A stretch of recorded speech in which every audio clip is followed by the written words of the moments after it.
katiwalian o ang lumalaban sa gitna ng ingay at magkakaibang tinig?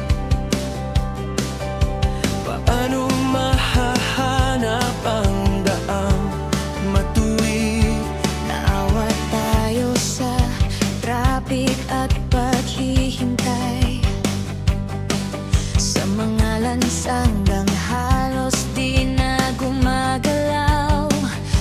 Ngunit may mga tahanang lubog sa baha, tahimik na humaharap sa bawat pagluha. Bawat isa'y may paninindigan, May dahilan kung bakit lumalaban. bago humusga at magbitaw ng salita.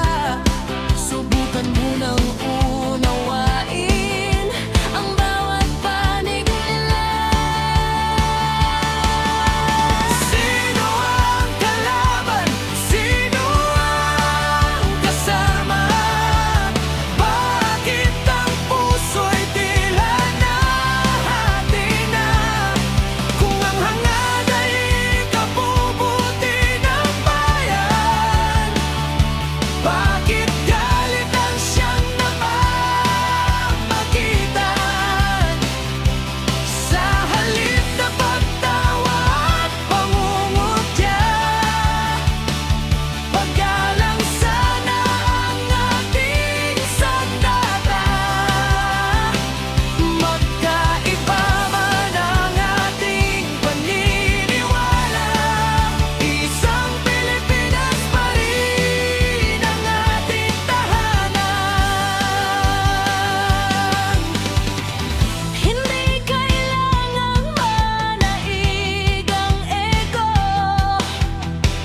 Kung ang mithiin ay pagbabago, sa bawat tinig na nais marinig, naway katotohanan ang manaig. sino ang kalaban? Tanungin ang sarili. Hindi